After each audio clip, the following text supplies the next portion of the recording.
Hello friends, and thank you so much for all your love, for all your wishes, for all your good comments on my last video on self exploration. Means खुद से खुद की मुलाकात part 1, जिसमें हमने अपनी strengths को identify करने के ऊपर डिस्कशन किया था। एंड आई एम श्योर आपने टाइम निकाला होगा उन स्ट्रेंथ्स को समझने में, जानने में, और आप उन स्ट्रेंथ्स को अपनी डेली जो है वर्किंग में आप उनको अप्लाई भी कर रहे होंगे। तो यहाँ से शुरू करते हैं हम खुद से खुद की मुलाकात पार्ट 2। आज हम बात करेंगे एक ऐसी पर्सनैलिटी एट्रीब्यूट की, अगर हम उसको सही तरीके से आइडेंटिफाई कर लेते हैं तो हम अपने किसी भी एरिया ऑफ वर्क में बहुत ज़्यादा एफिशिएंसी और प्रोडक्टिविटी ला सकते हैं। लेकिन अगर हम इसको नज़रअंदाज कर देते हैं तो ट्रस्ट मी, अगर जो हमने अपनी स्ट्रेंथ्स अभी तक आइडेंटिफाई की हैं हम उनका भी सही इस्तेमाल नहीं कर पाएंगे। तो इसको एक्सप्लेन करने के लिए मैं चाहूँगा कि आप इन मेरी 3 स्टोरीज की तरफ ज़रा ध्यान दें, जो मैं अभी आपको चंद मिनटों में सुनाने वाला हूँ। ऐसे लाइफ इंसिडेंट्स इन 3 सेलिब्रिटीज़ की जिन्होंने इस पर्सनैलिटी एट्रीब्यूट को बखूबी जो है वो हम सबके सामने शो किया है। तो आइए चलते हैं हमारी पहली स्टोरी की तरफ। मैं पहला लाइफ इंसिडेंट शेयर करने जा रहा हूँ द गॉड ऑफ क्रिकेट यानी सचिन तेंदुलकर की ज़िंदगी से। ये एट्रीब्यूट जिसके बारे में आज आपसे बात करने जा रहा हूँ, इनकी इस इंसिडेंट में वो साफ झलकता है। और उसकी वजह से अगर आप कई इंटरव्यूज़ इस इंसिडेंट के बाद के देखेंगे, कई दिग्गज खिलाड़ियों के इंटरव्यूज़ देखेंगे, तो उन सब ने इस चीज़ को माना कि उस दिन ये डिसाइड हो गया था कि ये 16 साल का लड़का जो है वो आने वाले टाइम में इतिहास रचेगा और इतिहास रचने की जो है वो काबिलियत रखता है। जी हाँ, 1989 में जब वो वकार यूनुस को फेस कर रहे थे और तो उनकी उम्र थी 16 साल, और वकार यूनुस की एक बाउंसर जो जब उनके फेस पर आके लगती है और उस फेस की पे लगने की वजह से काफ़ी इंजरी हो जाती है, तो चारों तरफ ये बात शुरू हो जाती है कि he should get retired hurt, और उनको जो है वो रेस्ट ले लेना चाहिए और उनको बाद में जो है वो खेलने के लिए आना चाहिए। लेकिन जब फिजियो वहाँ पर पहुँचते हैं और सचिन से ये पूछते हैं कि सचिन अब आपको वापस चलना चाहिए, आप रिटायर्ड हर्ट ले लीजिए, तो सचिन कहते हैं कि नहीं, मैं खेलेगा, मैं अभी खेलूंगा। वहाँ पर इस 16 साल के लड़के ने 57 स्कोर किया, 57 स्कोर मारे और मैच को ड्रॉ करने में जो है वो हेल्प की। अब मैं जानना चाहूँगा कि क्या आपने उस एट्रीब्यूट को जो है वो आइडेंटिफाई किया, जिसके बारे में मैं जो है ये वीडियो में आपसे डिस्कस करने जा रहा हूँ। ज़रा सोचिए प्लीज़। दूसरा लाइफ इंसिडेंट इस सदी के महानायक श्री अमिताभ बच्चन की ज़िंदगी से। सन 2000 जब वो बहुत सारी फिल्में, बहुत सारी हिट फिल्में कर चुके थे, सुपरस्टार बन चुके थे, एक समय उनकी ज़िंदगी में आया जब उनके पास उनकी सारी फिल्में जो हैं वो फ्लॉप हो रही थी, उनके पास काम के लिए कोई काम नहीं था, और सबसे बड़ी प्रॉब्लम वाली बात ये कि वो एक बहुत बड़े फाइनेंशियल क्रंच में थे। उनकी अपनी ABCL जो एक कंपनी थी जो वो बिल्कुल बैंक्रप्सी के हालात में थी, और इवन उनका अपना बंगला भी गिरवी था।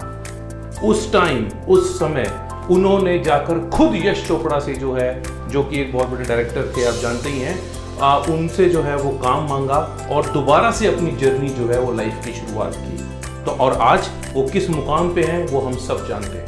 तो मैं चाहूँगा कि अब आप उस पर्सनैलिटी एट्रीब्यूट को इनकी कहानी से भी ज़रा ढूंढें, आइडेंटिफाई करें कि मैं किस पर्सनैलिटी एट्रीब्यूट की बात कर रहा हूँ।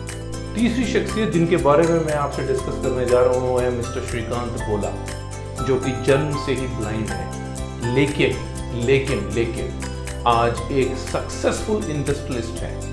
श्री रतन टाटा, उन्होंने इनकी कंपनी में इन्वेस्ट किया हुआ है। कम से कम आज 70 करोड़ से ऊपर इनका जो है वो टर्नओवर है, और ये MIT कैम्ब्रिज के वर्ल्ड के पहले ब्लाइंड स्टूडेंट हैं। मेरा एट्रीब्यूट जिसके बारे में मैं आज आपसे डिस्कशन करने जा रहा हूँ, जरा सोचिए मैं किस एट्रीब्यूट की बात कर रहा हूँ। अब तक I am sure in 3 incidents, in 3 life stories को सुन के आपने इस पर्सनैलिटी ट्रेट को जान लिया होगा, और अगर नहीं जाना है तो मैं डिस्क्लोज करता हूँ। जी हाँ, मैं बात कर रहा हूँ एटीट्यूड के बारे में। एटीट्यूड क्या है? बेसिकली एटीट्यूड की अगर आप मीनिंग देखते हैं तो वो कहता है it is a settled way of thinking, मेरा नजरिया, मेरी सोच किसी चीज के लिए। और हमने अक्सर अपने बहुत सारे एग्जाम्पल्स में सुना है कि एक व्यक्ति जिसका एटीट्यूड पॉजिटिव होता है वो हमेशा जो है वो प्रोग्रेस करता है, वो आगे बढ़ता है। जिसका जो एटीट्यूड है वो नेगेटिव है वो हमेशा डिप्रेसिव रहता है और वो उस तरीके से फ्लोरिश नहीं कर पाता, तरक्की नहीं कर पाता। आपके पास कितनी भी स्ट्रेंथ है, आपके पास कितना भी पैशन है, आपके पास पर्पस है, सब कुछ होते हुए भी, लेकिन अगर मेरा नज़रिया चीज़ों को लेके नेगेटिव है, मेरा नज़रिया जो है वो पेसिमिस्टिक है, तो ट्रस्ट मी हम जो हैं वो हमेशा स्ट्रगल करेंगे, हम हमेशा परेशान रहेंगे। तो चलिए रिलेट करते हैं हम अपने उन 3 इंसिडेंट्स को इस पर्टिकुलर एट्रीब्यूट से। अगर सचिन उस दिन अपना नज़रिया जो है वो अपनी सही चॉइस नहीं बनाते, because attitude actually can be controlled by making your choice. So ये नज़रिया जो है बेसिकली और कुछ नहीं है, ये चॉइस है आपकी। अगर वो उस दिन ये सोच लेते कि यार मैं इसको फेस नहीं कर पाऊंगा या ये बहुत डिफिकल्ट है ये खेलना और इसमें इतनी परेशानियां हैं, तो आज वो शायद वो सचिन तेंदुलकर नहीं होते जो आज वो खुद हैं।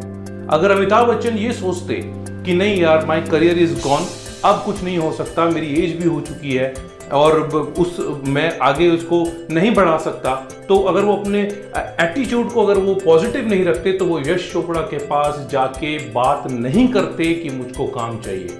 अगर श्रीकांत पोला ये सोच लेते कि मैं तो जन्म से ही ब्लाइंड हूं, मेरे बस का कुछ नहीं है, मैं कुछ नहीं कर सकता, तो आज उनका नाम जो है वो उस मुकाम पे नहीं होता जिस मुकाम पे आज उनका नाम है। So attitude is basically making a choice towards happiness, towards success, towards positivity, towards optimism।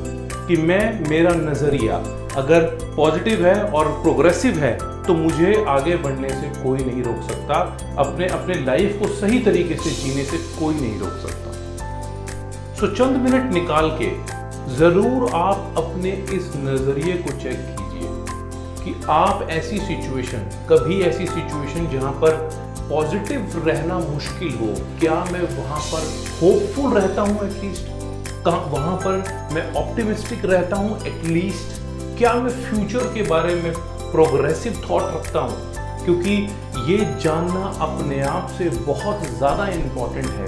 क्योंकि हम कोई भी स्टेप्स अपने जो लेते हैं वो अपनी सोच के हिसाब से लेते हैं, अपने उस नज़रिए के हिसाब से रहते हैं। तो जो आपको ये जानना ज़रूरी है अपने आप से कि क्या मेरा जो नज़रिया है वो टुवर्ड्स प्रोग्रेसिव है, वो पॉजिटिव है या नेगेटिव। मैं पॉजिटिव रहता हूँ और मेरा नज़रिया पॉजिटिव है, मेरा एटीट्यूड पॉजिटिव है, प्रोग्रेसिव है, तो उसके फ़ायदे क्या हैं मुझे, मैं क्यों जो है वो अपने आप को हमेशा पॉजिटिव रखूं, अपने आप को होपफुल रखूं। उसका सबसे पहला फ़ायदा है you will always feel confident.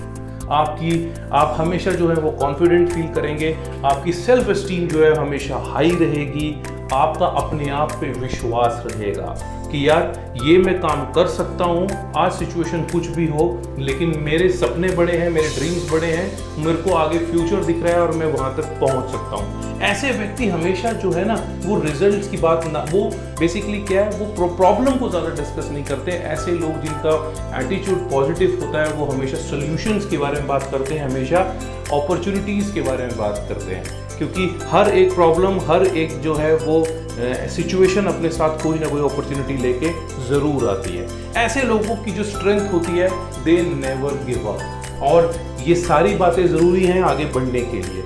ये वो लोग हैं जो हमेशा इंस्पायर रहते हैं, मोटिवेटेड रहते हैं। ये वो लोग हैं, ये वो फ़ायदा है आपकी लाइफ में जो आपके पॉजिटिव एटीट्यूड की वजह से आपको देखने में मिलेगा। और आप कितनी भी स्टोरीज पढ़ लें, कितने भी आप जो हैं वो बायोग्राफीज पढ़ रहे हैं, ऑटोबायोग्राफीज पढ़ लें, कोई भी आपको ऐसा कीर्तिमान साबित करने वाला, कोई भी ऐसा व्यक्ति, सेलिब्रिटी आपको नज़र नहीं आएगा जिसकी लाइफ में प्रॉब्लम्स ना रही हो, चैलेंजेस ना रही हो। खैर ये एक लंबी डिस्कशन है, ये एक लंबा जो है वो एक टॉपिक हो जाएगा, इसको हम बाद में कवर करेंगे। सो फिलहाल बैठिए, 15 मिनट 10 मिनट ज़रूर निकालिए, अपने आप की स्टडी कीजिए, जानिए अपने आप को कि आपका एटीट्यूड अपनी लाइफ, अपने वर्क, अपनी फैमिली, अपने रिलेशंस की तरफ किस डायरेक्शन में जा रहा है, और अगर उसको अलाइनमेंट की ज़रूरत है तो ज़रूर उसको बैठिए और उसके ऊपर वर्क कीजिए। Thank you so much once again, and मैं फिर वापस आऊँगा एक नए पर्सनालिटी ट्रेट के साथ, खुद से खुद की मुलाकात पार्ट 3 में। और अगर आपने मेरे चैनल को सब्सक्राइब नहीं किया है तो प्लीज़ सब्सक्राइब कीजिए और अपने फ्रेंड्स और अपने जो अपना सर्कल है वहाँ पर जो है इस वीडियो को आप शेयर करें। Thank you so much.